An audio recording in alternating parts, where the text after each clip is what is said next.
So a couple of years ago, actually, this is not my story. This is both of our stories. A couple of years ago, Liz and I, along with some other friends, we ran a 5-day stage race called the Trans-Selkirk's Run. It's 5 days in the Selkirk Mountains of British Columbia. I'll give a shout out to Jacob and Amy Pusey, the organizers of that race. Fantastic race if you ever get a chance to do it. If you were there, you might even remember us because we were the guys singing Roxanne all the time to try and scare the bears away. The race was 5 days in the mountains, trails everywhere, all hilly, and about 20 miles per day. One of the really big challenges we came across straight away was once you had finished one day, you then had to get recovered enough to go again the next day. We tried to apply all of this sort of current recovery techniques, good nutrition, rest, legs in the air. And we had all the modern gear, your hydration vests, specialist trail running shoes, etc., poles, all of those things. We had everything that we could to help us over those 5 days. Well, imagine, instead of doing 20 miles per day, doing 40 miles and plus per day and going for 84 consecutive days and having zero modern gear and zero knowledge of how to run those kind of races. Well, this is what the book today is about. The Race Across America, held in 1928 and 1929.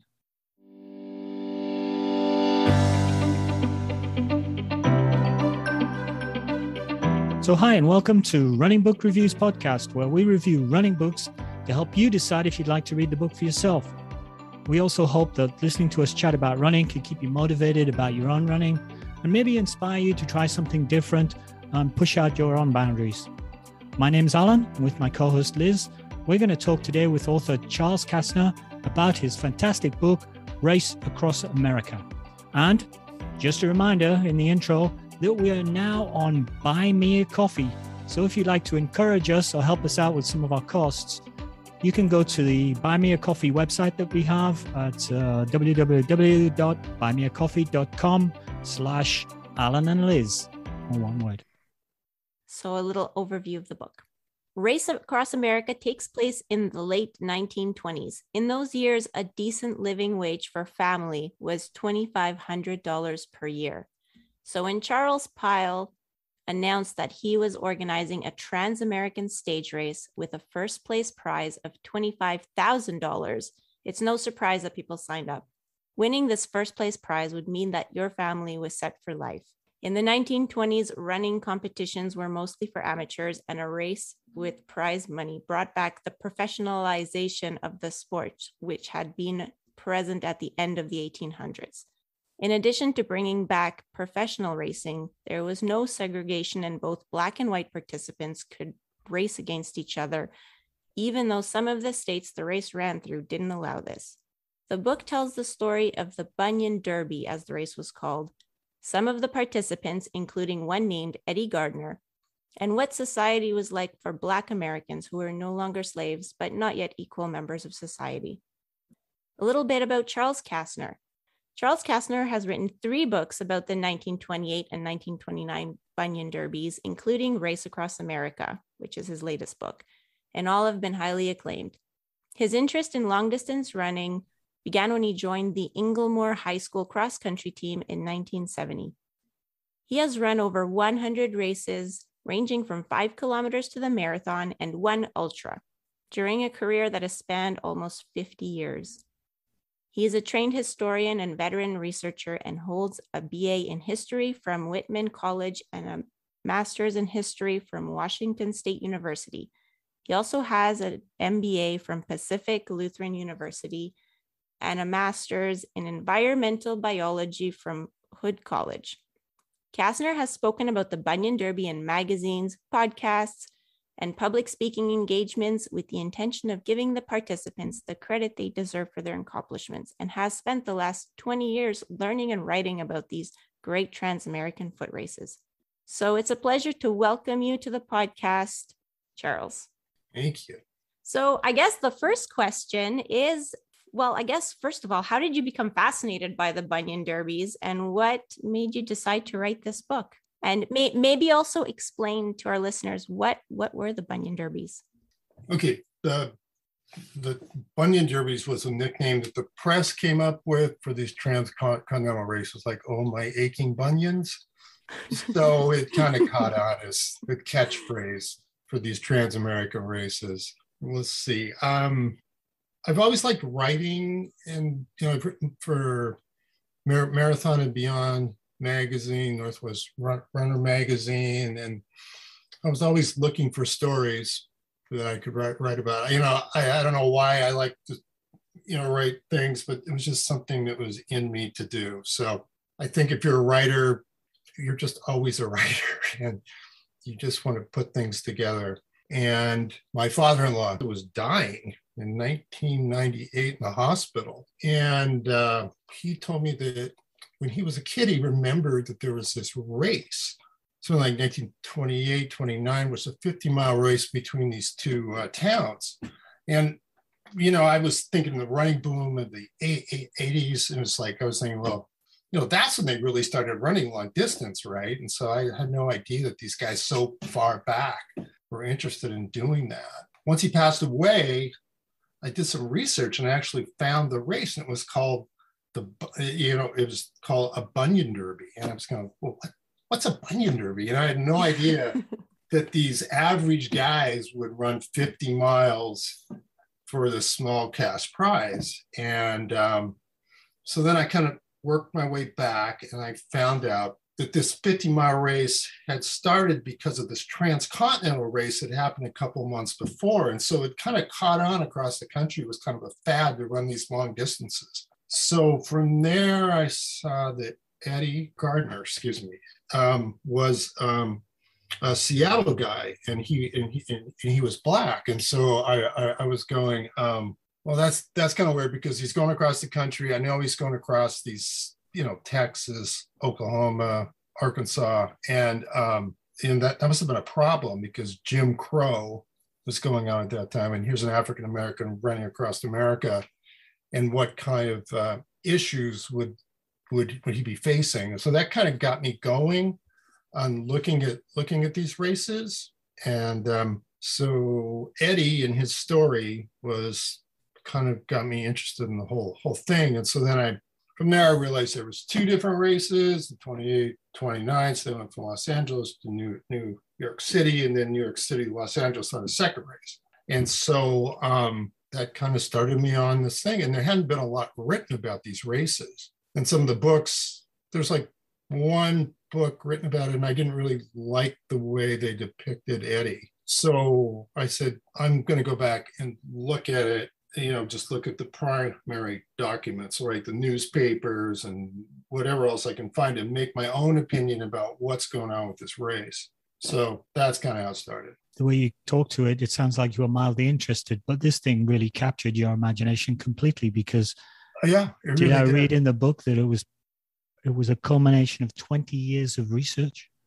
Yeah, it was just perfect for me. It just appealed to me because there was newspapers in each town I could track. It was 84 days. And so each town they stopped at, there was national newspapers and local newspapers. So I could really come away with a lot of information if I took the time to dig all this stuff up. And I like data. So the pace per mile, I could actually calculate it for all these guys. And, for the lead guys, I determined that, man, they were really going fast so far back then. And the conditions were nuts. Yeah, you had mentioned like a few times, they were running like 3-hour marathon, like the equivalent of a 3-hour marathon, but it was longer than a marathon, like sometimes for, 2 marathons. Yeah, well, and sometimes they run 75 miles or something like that. And so as it went along, there was this core group of 3 or 4 or 5 guys who became very skilled at what they were doing. And by the time they got to the east, on the flatter roads going east, they were just cruising. It was really crazy. I mean, they could run like 7:30 pace per mile for days, some of the lead guys. And I was just like, wow, because I've run a lot of marathons and I've just never been that fast at them. That kind of ability to run so fast consistently for so long really fascinated me. And I just didn't think that people quite understood what these guys had done. And I wanted people to understand what an accomplishment it was for these guys to have run so far so fast. There's so many different stories because these guys, these were working class men who, they worked in shipyards or on farms. This wasn't an elite group. These were guys who were running in big measure for this prize money because, like you pointed out, I mean, that meant a lot to their families if they could win this money. And I think some of them were not really athletes before entering this race. Like that was kind of the impression I got, as that's sort of it. I mean, they weren't all runners before they started running these. Well, they were either race walkers. Some guys were race walkers, and then the race walkers realized that they weren't going to win the prize money if they didn't start to run. So they pretty much learned to run on the job, so to speak, and they just got faster and faster, and they kept pushing each other. And as their knowledge base expanded about, diet and pace and that kind of stuff, they got better and better. And by the time the last third of the race, and these guys were really flying. I mean, they had sort of worked out the mechanics of what it takes to race across America. I mean, there's 199 guys that started. There's probably 5 or 6 who were elite. And then, a lot of them walked it. But the people in the big prize money, they had really become gifted. They were athletically gifted to begin with, but once they started and they learned these skills, I mean, they really had worked out a system for how to run across America. And it was really amazing to watch, especially for somebody who's run for so long and is envious of people who are pretty fast. It's just amazing because, like you say, they didn't have the padded shoes, the soles are very thin. They kind of worked out what to eat for food and what they should be taking in. And what did they have on their feet? The shoes they wore were very thin-soled. They had a guy who went along on the races who could fix shoes. So he was constantly, buying, putting on new soles and things. So it wasn't these super cushioned shoes that we're running in now. Also, the Bunion Derby participants were not only Americans. I think Eugene Germain was from Montreal. So how did they end up attracting people from elsewhere? Because it's not like it was the age of social media in 19. Right. I think Pyle, Charles Pyle, he put ads in newspapers in Europe, in various places around the world. And when long distance runners, read that they had a chance to make $25,000, they could win. So this attracted the elite ultra marathoners in the world that they wanted to give up their amateur status. Because that was the problem. Once you became a professional, once you raised your prize money, you could never go back. So Olympic marathoners, I mean, if they wanted to race, if they ran a pause race, that was it. They could never go back to amateur racing. But then again, if you won the race, you'd never have to do anything else. Exactly. Right. I guess the prize money of $25,000, I guess it's sort of worth what? How could you put that into today's equivalency? Like $1 million? So something like that. I mean, it's a lifetime of salary, like you said. $2,500 a year was an average, a decent wage for a working person. So that's 10 times, the average wage. Yeah, at least. Maybe not as much as $1 million, but getting up there. But still, it was something. I mean, you could buy a house for $3,000, $4,000. It's the kind of prize money that I guess that you would get in the Diamond League, in the athletics in the Diamond League, if you won everything. Yeah, something like that. So it was organized by ads from this guy, Charles Pyle. Yeah. Who was this guy, Charles Pyle? And what was his motivation around organizing this race? Well, he owned a football team. He was a salesman. He was his first sports agent in America, really. Red Grange was a football player, and he was the greatest American football player of his age. And so he signed him and he, directed him. And so he signed him with the Chicago Bears. So from there, he and Grange, he founded his own team, his own NFL team. And he was interested in promoting sports. And he was part of the first American sports guy who really made a lot of money, but he always aimed too big. I mean, he always set great goals, but the actual day-to-day management of what he was doing, he fell short oftentimes. His football team went bankrupt. Oh, no. His management of the Bunion Derby was horrible. He couldn't keep control of prices. He didn't or organize the event very well. The things he promised the runners, like, you know, good food, clean sheets, and all these things didn't happen. So after a while, the runners were kind of on their own. And so the runners with their own support crew, you know, somebody to follow them along on the road, were the ones who really did well, because if you relied on Pyle for support, you were in big trouble. So he never washed the sheets for these guys. He just rolled them all into a big ball and set up his tents, and it was really disgusting. So I guess the guys didn't even get their own dirty sheets. They might have gotten somebody else. Exactly. They're all mixing sheets. It was very it was quite just you to think of that, Liz. but you know, how do they run all this distance? And you're thinking, oh, they might have to sleep in someone else's dirty sheets. I don't think you'd care, would you?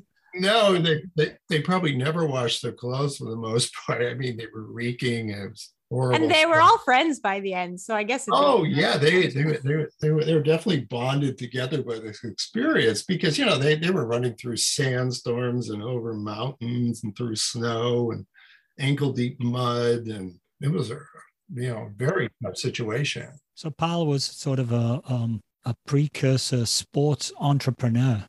Right. I guess. Who aimed big, but the day-to-day mechanics of bringing off his plan. I mean, he could sell anything to anybody, but once they put him in charge of the Bunion Derby or the American League football team that he was part of, he was miserable. I mean,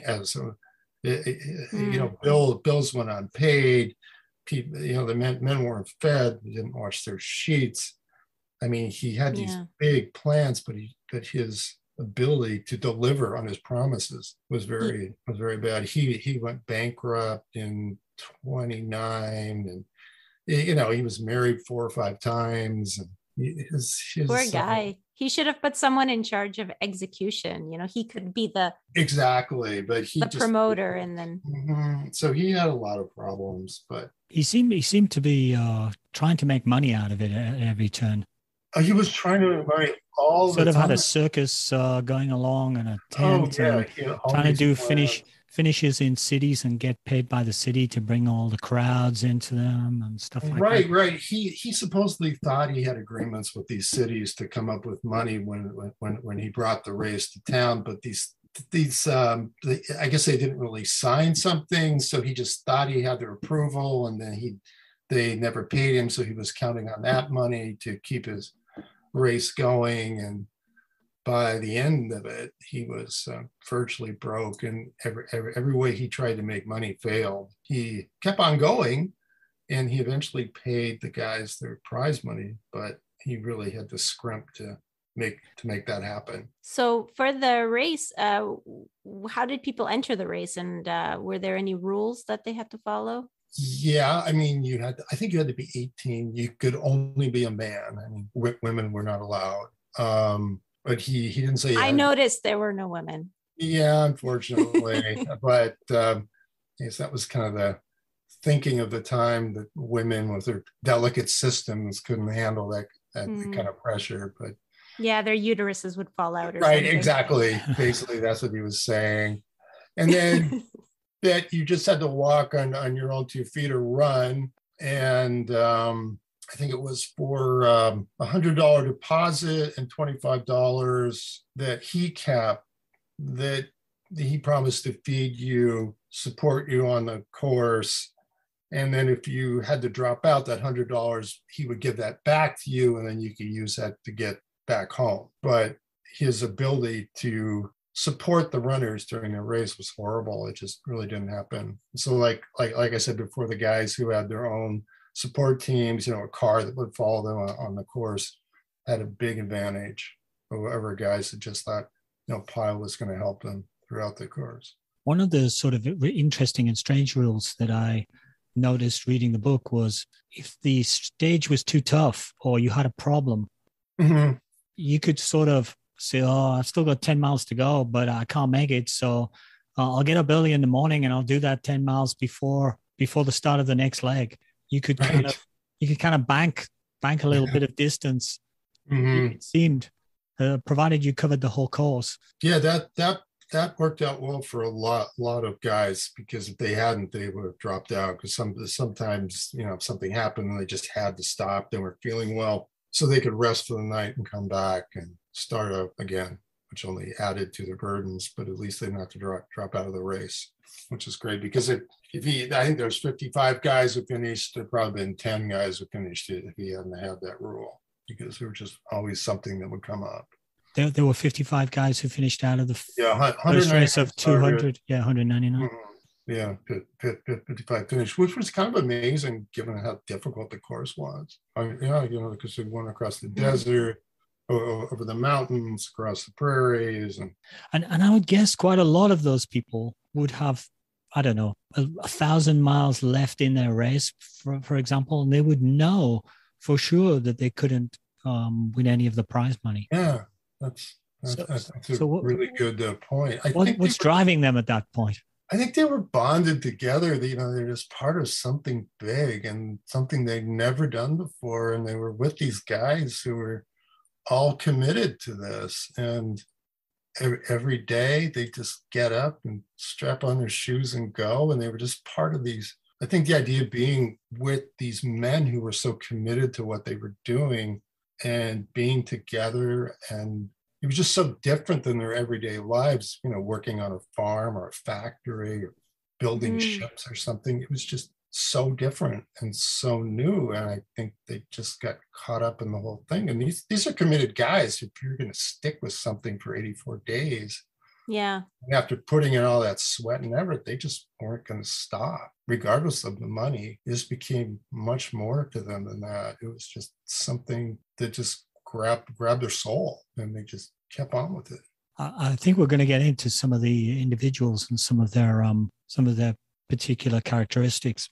But before we move on to that, I noticed Liz mentioned that there were no female runners, but I did read that there were a group of female dancers that Pyle took with him from town to town, along with his traveling circus. And I'm wondering, is this the modern precursor of cheerleading, or is it something a little bit more? I think it's a little darker than that. Yeah, it more. It was a way for some of these ladies to make money as well.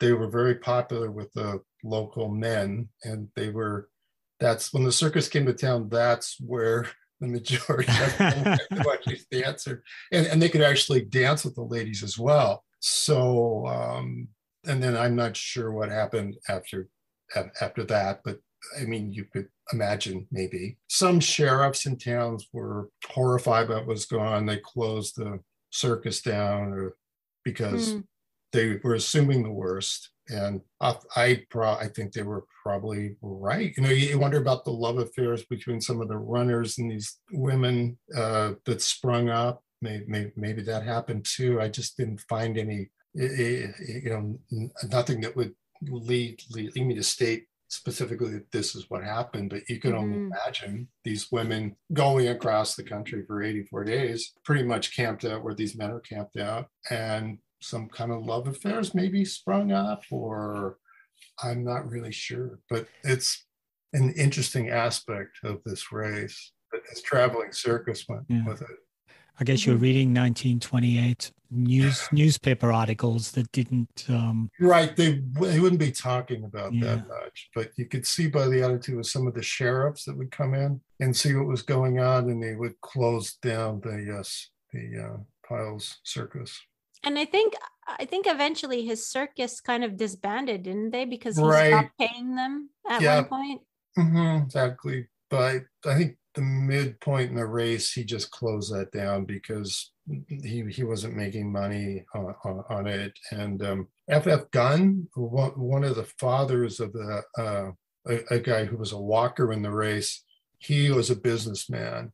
And Pyle was just about done. And so he took over the management of the race after that. And from Chicago on, they increased the daily mileage by about 15 miles a day. So they were going maybe 35 miles a day or 30 miles a day. After that, he jacked it up to like 55, 60 miles a day because they were losing so much money. He wanted to get it over with quickly. And that put another undue stress on the runners as well. Yeah, it was a really cobbled together event. Sounds a bit like the film, if you've ever seen the film, it's an old film, Rollerball with James Caan. I've heard of it, but I haven't science fiction movie. But James Caan is basically this fantastic sporting prowess in this fictional game called Rollerball. Okay. And the hierarchy don't like this, so they keep changing the rules of the game to make it more and more difficult. And it sounds like they were almost doing that. Yeah, the rules of the run. And they supposedly had a cutoff time, so you had to finish by 12 a.m. And so if you didn't finish, you were disqualified. But if they kept that in place, they wouldn't have had any runners left because these distances were getting longer and longer. So sometimes they move the cutoff date to 2 a.m, sometimes 3 a.m. So these guys were finishing and they'd get 3 or 4 hours of sleep or something like that. And then they'd do it all over I remember as the book was going on and the race was, going on, I felt more and more sorry for these guys. It just seemed like he was just changing all the rules. Yeah, they were just trying to end it as quickly as possible because he was losing so much money. So maybe we can talk about some of the participants in the race, because there were 5 Black men in the race, and one of them was Eddie Gardner. Yeah. So who was Eddie Gardner? Because he seems to be a main character in the book. Right. He was by far the fastest African American runner, and he was like in that top 5, or like he had the ability to run as fast as any of the lead guys. And he was inconsistent, but he was incredibly gifted and talented. And he's from Seattle, Washington. And since I'm from Seattle, Washington, I was really interested in how he got that going. He was a really good local runner. There was a Seattle 10-mile championship, and it was the Washington State Championship, and he won that 3 or 4 times in a row. And so he had a big following here. And so he was married, but he wasn't making any money, and his wife was getting really frustrated in the fact that he spends all his time training. They have these 2 kids at home, and what are you getting for it? And so she basically said, here's your chance to make some money, so start and come home with this money so we can have a better life. And I can see you once in a while, and you're just not running constantly. So it was kind of like his wife got him into it. So he went to Los Angeles, and he got another African American from Seattle went with him, and he had a car. And so together he had a support team that went with him, which was really helpful. So that's Eddie. And then everything was pretty good until they got to Texas. And by this time, I don't know how many miles that had been, like at least 1,000 miles. The white runners and Black runners had really bonded together because they went across the desert, to the mountain, through mud, blah, blah, blah. Yeah. And they all liked him. And he was a very nice guy. And so they were sleeping in these same tents, co-ed tents. But then when they got to Texas, Jim Crow, Black and whites don't compete against each other, because this is not how things are done there. And can you just explain what Jim Crow is, in case some listeners have never heard of that? Yeah. Okay. So we had the Civil War, so you had a big Black population of former slaves, and Reconstruction from about 1877. where African Americans with federal troops behind them were trying to fit in, right? They could vote, all that kind of stuff. And then about 1877, the white people who controlled it before the Civil War gradually resumed power, right? And so what they wanted to do is put blacks into a secondary status, lock them into a position where they couldn't vote, and the whites had the power and they didn't. And that's Jim Crow. These Jim Crow laws, like blacks and whites, if you're on a train, the blacks have to stay in the back car, or for if you're going to go to a movie, the blacks have to sit here, the whites sit here. If you have a swimming pool, the blacks can only swim on Friday, so they'll drain the pool after Friday and fill it up again, so the white people won't be tainted with that. Oh, wow. So it's kind of a form of apartheid. Exactly. It was apartheid. And so the blacks had very little voting rights, access to the polls, the police force was all white. And so there was this whole idea of difference. Whites are superior, blacks are inferior, therefore they can't really be considered on the same level as whites. And so therefore you don't want whites and blacks to compete against each other. You want to keep them separate. And so the idea of Eddie Gardner coming into the South, leading the Bunion Derby, beating these white runners, and them being friendly with him, sleeping in the same tent, puts in the idea that they're equal. There's not really a difference. And I mean, from where Eddie Gardner came from, there isn't, right? I mean, because in Seattle, he would right. The West Coast of the United States is much better for African Americans back then. I mean, the South was this rigid system. Eddie could go to school with whites. He could ride on the bus with whites. I mean, it wasn't perfect, but it wasn't like you had to take your hat off when a white person passed you, or you went to an inferior school, or basically if you looked at a white woman, you could be hung. I mean, it was a very scary situation. And so coming from Seattle and then going into Texas and meeting that Jim Crow system when he wasn't used to it was a big culture shock to him. And so he had death threats, and guy rode behind him with a gun trained on his back. And he had to decide if he wanted to risk his life to race. Wow. And he eventually said, yeah, I mean, I'm an American too. That's what he said. And he put that American flag on his shirt and said, you can kill me if you want, but I'm still American and I'm the best runner in the world at this moment. You just have to deal with it. And so when he ran through the South and these African Americans saw him doing this, they just went nuts, lining the street, yelling, screaming. They were so excited.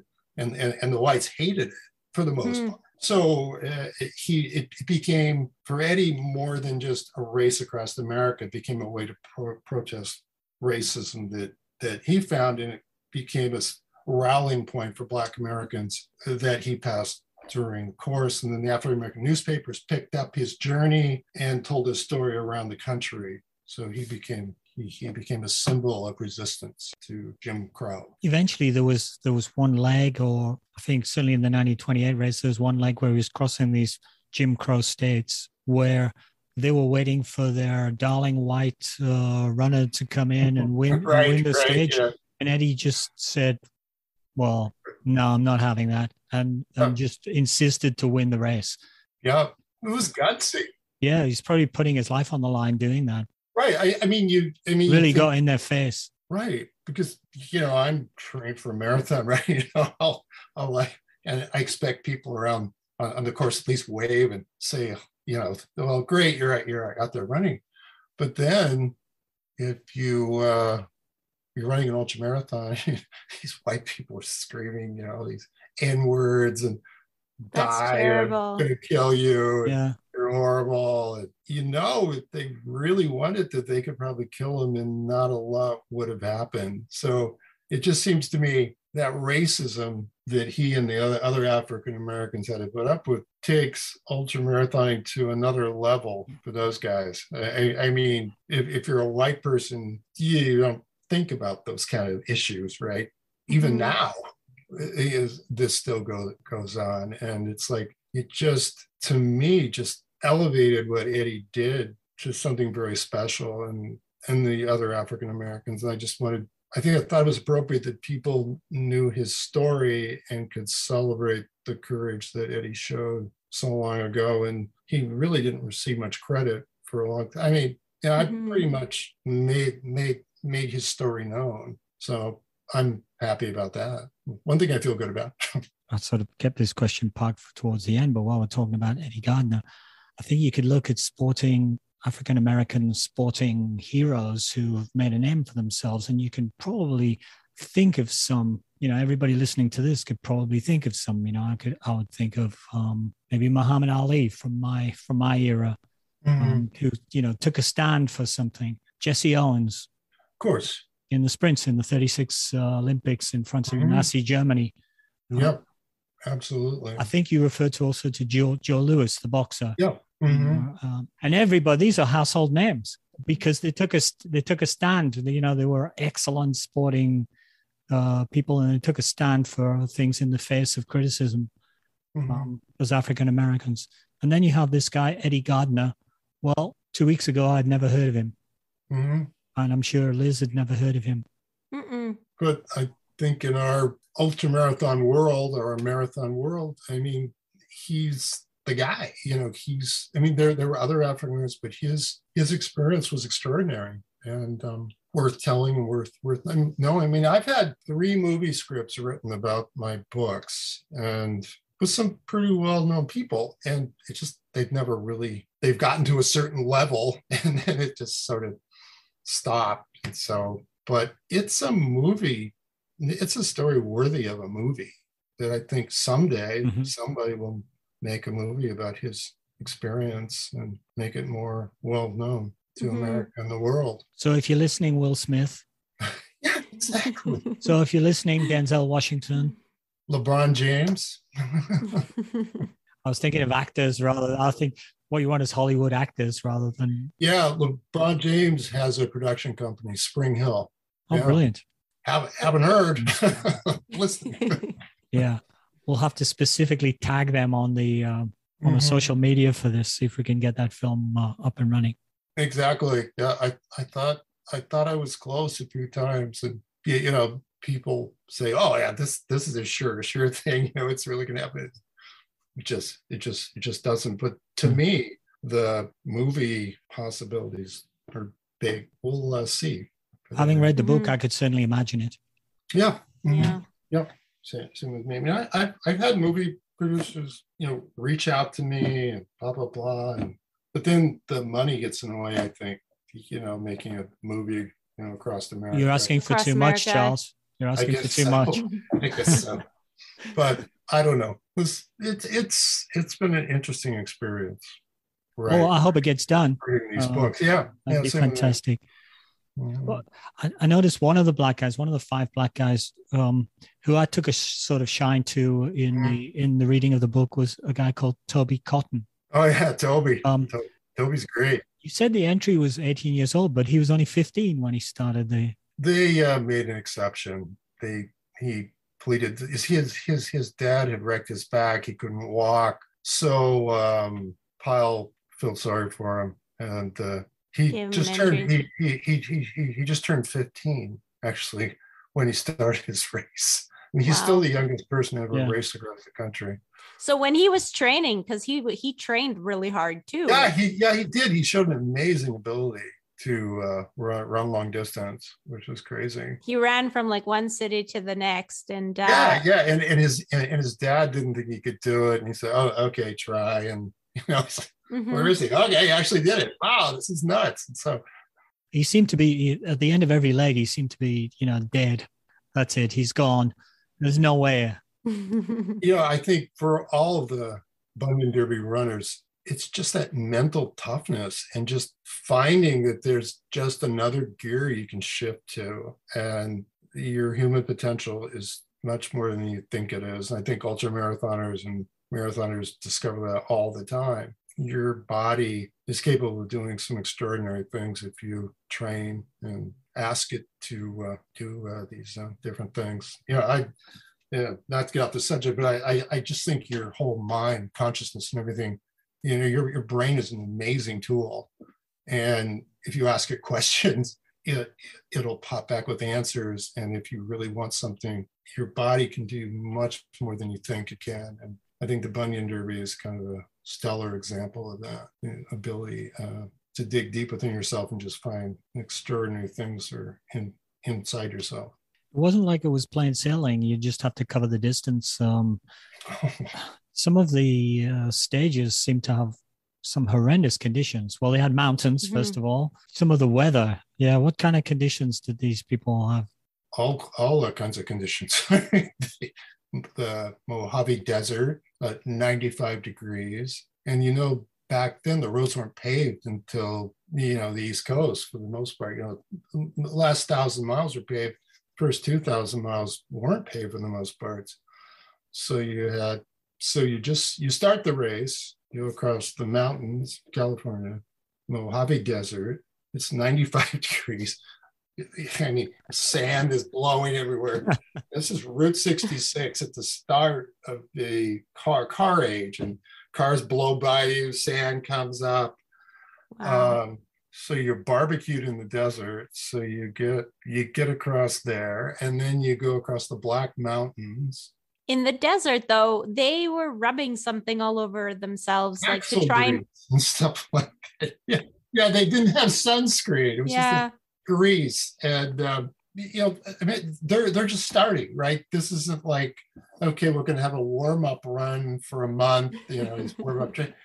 They just go into the Mojave Desert first off, and the most brutal conditions on earth. And so it's what was that, about 10 days, a couple weeks of that. And so then they get there, and then they got to climb up 2,000, 3,000, 4,000, 5,000 feet, where it's still winter conditions. So then they've gone to the desert, they're climbing up to 7,000 feet. The howling gales are coming off the mountains. And this is only like the first couple of weeks, first 3 weeks of the race. I mean, wow. The conditions were probably some of the toughest conditions on earth to begin a race with. It's not like you're starting on the East Coast and you have a leisurely trip down until but coming from the West, it was just brutal.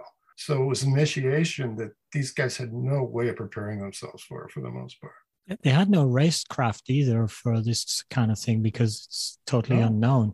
It seemed to me that people would, win one of the legs and then exhaust themselves and have to drop back way back the next day. Or for 2 days. They would sort of come and go. They would sort of hit the wall on a regular basis. Right. I mean, the guys who were successful were the ones who discovered that, optimal pace. What is the pace to get you across America? It's not going to be 6:30 minute per mile. It's going to be like 9-10 minutes per mile, continuously plodding along. And if you can keep that pace up for 84 days, well, that's going to allow you to win the race. It's not it's like the rabbit who's going to win. It's it's the tortoise or the hare, whatever it is, with a slow, steady pace. I think the winner it seemed like he had sort of already had that strategy. Yeah. Right. Andy Payne. So his trainer followed him along, and it was a 10-minute pace, and he tried to keep him to that, over the mountains, whatever, and to resist the temptation to race fast for each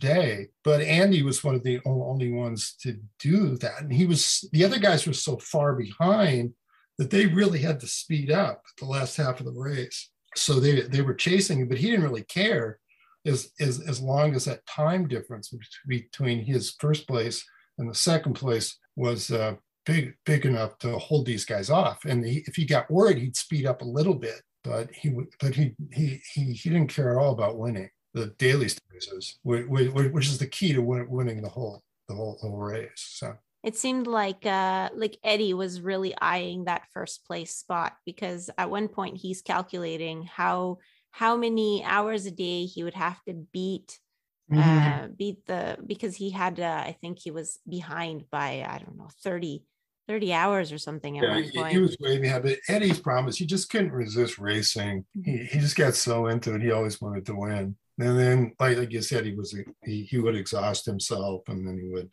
struggle back. But more towards the end of it, he kind of figured it out. But that was too late for him then.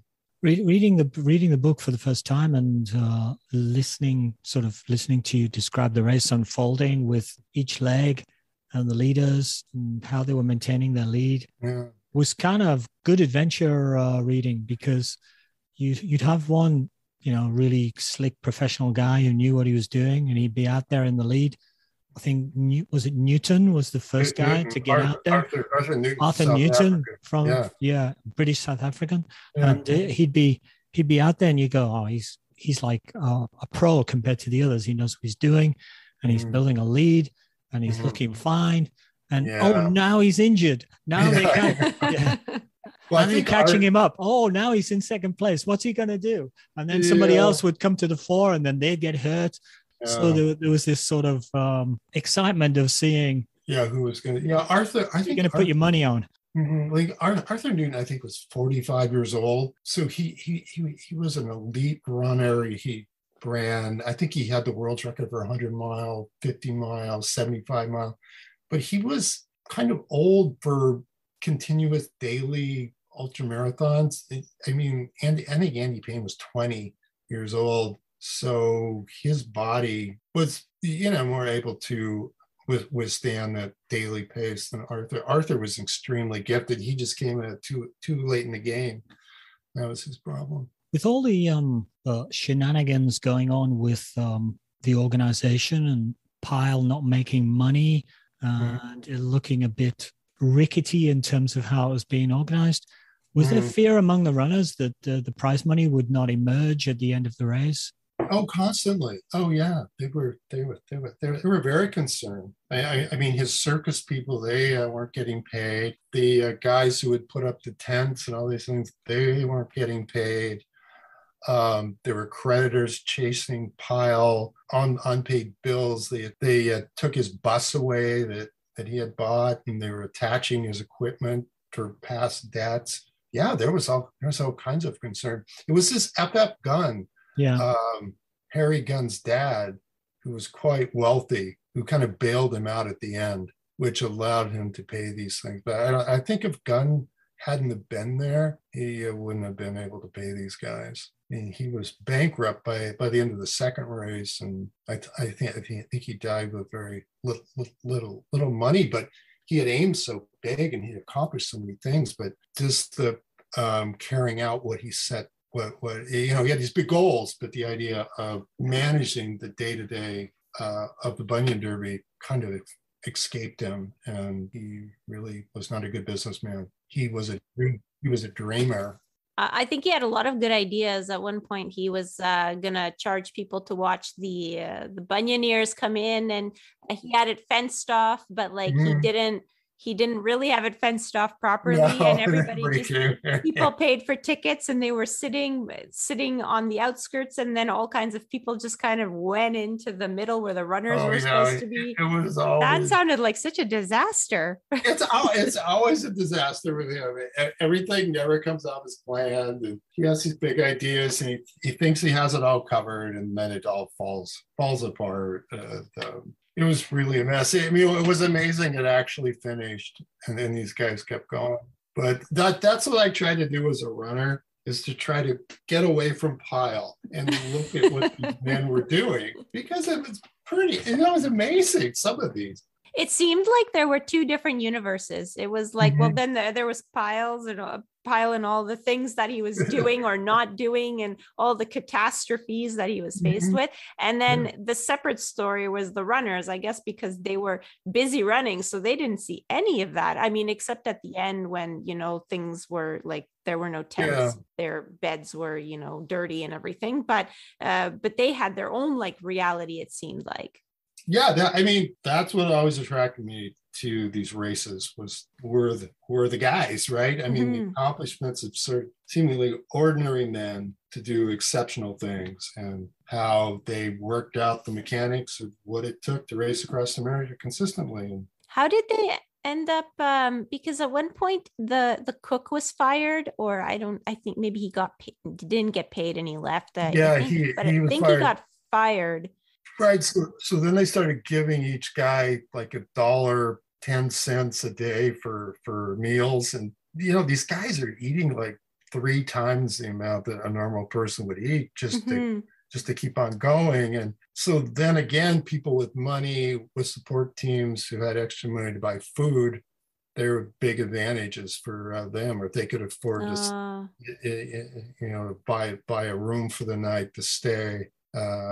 So it was like a world of the haves and have-nots. So you've been going for 30 days. You've got to run through a windstorm or in the desert. And then you've got to do that on shoes that are non-existent.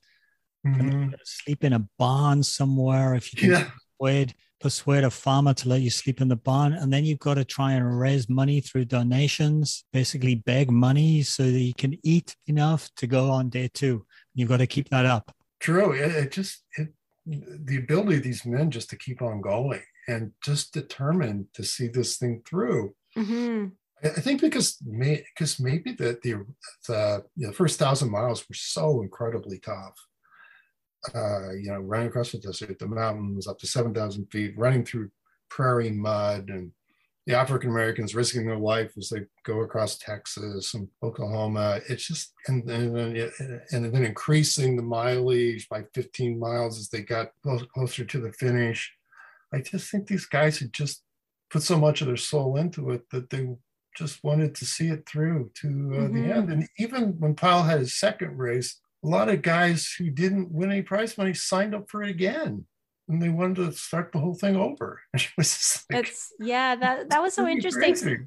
Yeah. Do you think that it was because he was able to get the prize money to the winners the first year that he ended up having participants in the second year? Because in the second year, there were a lot less people. So. Right. Because the second year, Pyle didn't promise to take care of them, right? Each guy had to pay him $300, and they had to come up with their own food and lodging. So you had to be much more serious to compete in the race, and you had to find sponsors who were willing to kick in some money to support you, and then you needed a support car and some kind of a crew that would go along with you. So it was a more serious undertaking the second time. But Pyle came up with the prize money somehow the first time, so they kind of said, "Well, did it the first time, you do it the second time." And when they ran it, the guys who ran in 28, they came back for the second race, and they had learned a lot about training and pace and what kind of food they needed and all these different things. So there was a much more elite crew that started the 29 race. And then when the Great Depression happened and they didn't have additional races after that, it was kind of sad because they were really developing a body of information about how to do transcontinental racing. And that all kind of was lost after the Bunion Derby stopped. And, it didn't really get going again until recent time. It seemed to be particularly sad for Eddie, though, because he had sort of lost his spot in the amateur world. So he couldn't participate in his races that he was doing before, because now he was considered a professional. And so he had a hard time. It seemed like he had a hard time like finding races that would accept him. And he seemed to just love running so much. Yeah. It was really just being an African American in the 1930s was tough. I mean, their opportunities, I mean, all of them, they just didn't really have, storybook lives. It was difficult to find work, and the work they found was hard.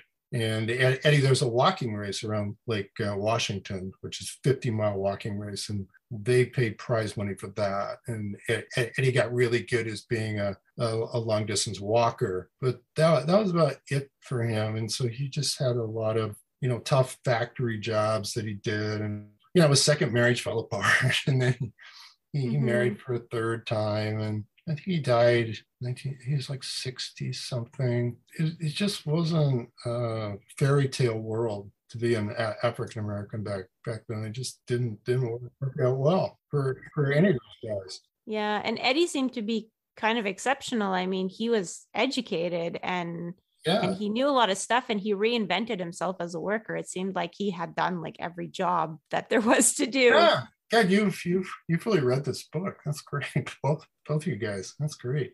Yes, he did. Yeah, he was a very compelling guy. But in 1928 and 29, when they had to stand up and make a stand and determine if he wanted to risk his life to run this race, they just said, yeah, I am an American. I deserve the same rights as everybody else. And I want this prize money just like you guys do. And I'm going to take a shot at it. And he basically decided, you can kill me, you can do whatever you want, but until you do that, I'm going to run my race. And he didn't want to become a symbol of resistance to Jim Crow, but he became one. And during his time, he became a nationally known figure, and I think what he did was an extraordinary thing. And so that's the reason I wrote the book. I just wanted to get some credit, because I just thought it was extraordinary. There's a great photograph in the book, which you probably got from the newspaper of the day, of Eddie with his chic headgear, which he was sort of, that was his trademark. Yeah. And there's another one of him running over the bridge. Yeah, with the American flag. With the American flag on his, stitched on his. There you go. That's the one I'm thinking of. Yeah. Yeah, I know. When I saw that picture, I went, wow, that is really gutsy. You know what I mean? That's pretty evocative. Yeah, I mean, he's running back into the Jim Crow South, and he knows exactly what's facing him. He's running into Missouri, and he knows what's waiting for him now, because he's done the race for the second year. He's running in, and he's going, well, I'm just throwing it down. I'm going to run across that bridge in first place, and I'm going to be the first one in there. Yeah. No, you nailed that. That's exactly. Once I saw that picture in the newspaper, and I looked at the expression on its face, and I'm like, that's some gutsy stuff. Eddie never really got much money though, did he? Because he finished. He had to faded in 28. I think he finished 8th in the first race, and so he got $1,000, and then he dropped out halfway through the race, and it was kind of it for him. It was sad. Yeah, that's too bad, because then there was nothing after that. That was the last of it. Yeah. There was no race in 1930. No, that was it. And then Great Depression happened, and ultra marathoning, the interest in Trans-America racing just kind of died away until recent times. It's time to start up again, maybe. Yeah. No, I heard from I've heard from a lot of the guys who run the 92 race. There was a 92 race across America again, and I know the guy who won it, and lots of ultra marathoners contacted me about the book and seem to like it. Yeah, it probably sparks the imagination of some of the ultra runners, because they do the fastest known times, and they'll do things like the whole Appalachian Trail, which is north-south. So I can just imagine that this will be, the next FKT. Well, you do the original Trans-American race from 1928, and you even have all the maps in your book. So if they get the book, they can piece together all the maps into one long route across America. I know the 2028, there's some talk about starting having a 100th anniversary reenactment of the race. So. Oh, wow. Oh, that's amazing. I know a couple of guys who are thinking about that. I haven't heard much recently, but so that's on the blocks, hopefully. Are you listening to us, Carl Meltzer? Are you listening to us, Scott Jurek? Scott Jurek. It's not too late for you guys. There's still adventures to be done. Yeah, I know Scott. Yep, and all those guys, sort of. If listeners want to get a copy of your book, do you have any preferences where they should go?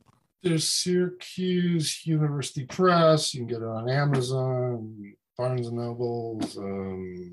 But I have a website, charleskastner.com. So if they wanted to order it through there, that's an option too. Anyway, just go and get it. Yeah, I just guess get a so. Yeah. copy.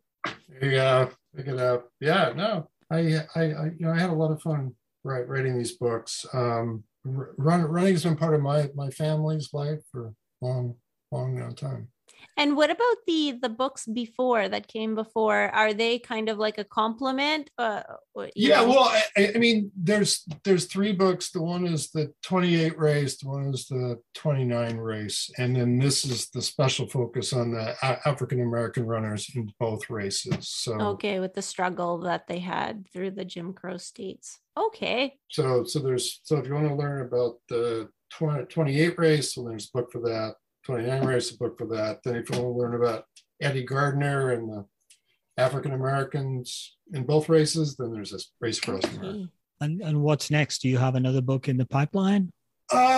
You've heard of the bridge on the River Kwai? Oh yes.